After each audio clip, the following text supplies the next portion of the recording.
Ever since I was a young kid, I've been fascinated by the mundane yet fascinating world of offices. When I was about 6, my aunt took me on a Bring Your Child to Work day, despite the fact that I wasn't her child. She worked at the John Hancock Building in Boston, Massachusetts.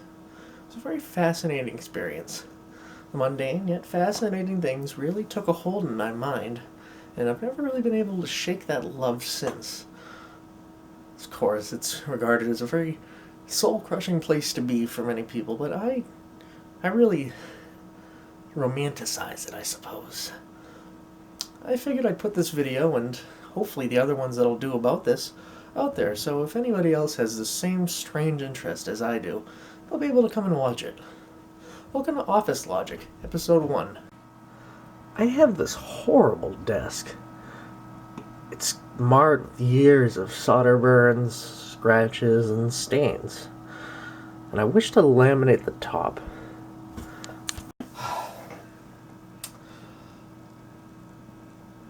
My mind was set on that strange flake pattern you see on school desks and cubicle desks and those like cafeteria tables at the old schools.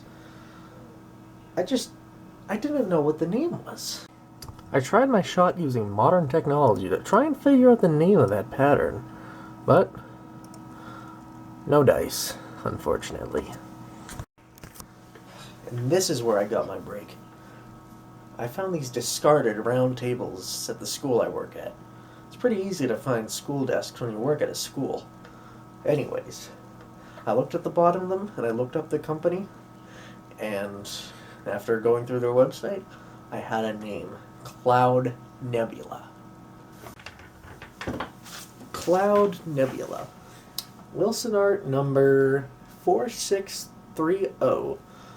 It's a type of laminate you can buy in industrial quantities. Unsurprisingly, and maybe I should have done a little bit more research, it's made by the same company, Wilsonart.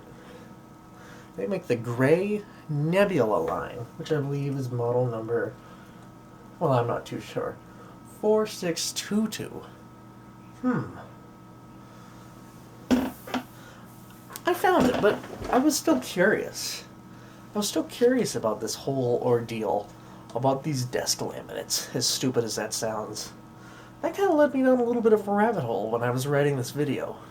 I quickly realized how close all of the Wilsonart model numbers are to each other, well, in the nebula range.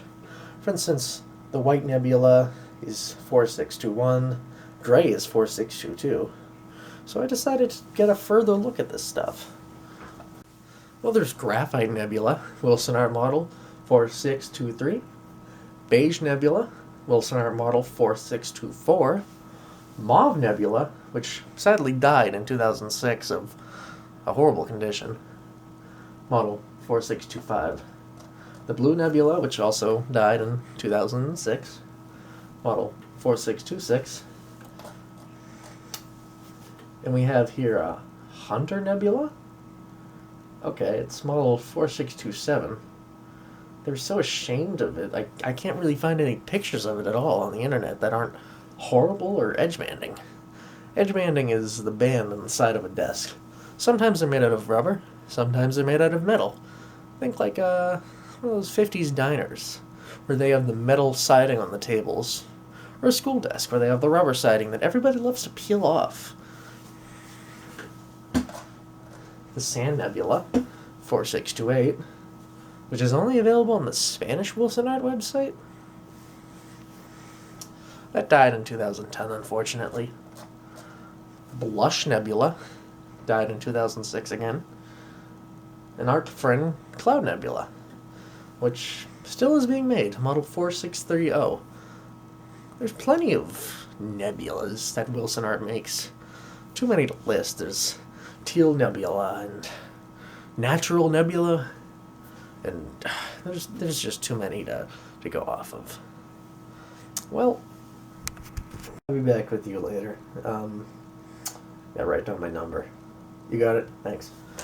I was watching this web series by Formica, which is Wilsonart's number one enemy, of course. On their Foundations line, I believe it's called, It's some weird Pepsi Universe-esque marketing tactic where it was something about the formation of the Earth and the different colors it would create. Some crazy, hippie art school project. I don't know. But something caught my eye. It's called Aspen Dust. And it looks a lot like our friend Gray Nebula. I looked it up to no avail, but one interesting thing stuck by me. Wilsonart made something called Aspen Dust, but it was discontinued in 2002, so I have no way of checking that. Believe me, I've tried Archive. Now, what about the history of this laminate? On a cursory glance of Archive, I found this page. Say, that's our friend the Hunter Nebula. I guess this is proof that it existed way back in 1992. At least everything up until Hunter Nebula. At least they use a non-sequential numbering strategy. I love this magazine. I want a chair like that for my room. And that blue cubicle? It's amazing. This Herman Miller one, dang it. It's just gray. It's boring, but it is pretty nice, though. And over here, Capitol Seating? The Capitol? Like the building? Oh, wait. Capitol Seating Company.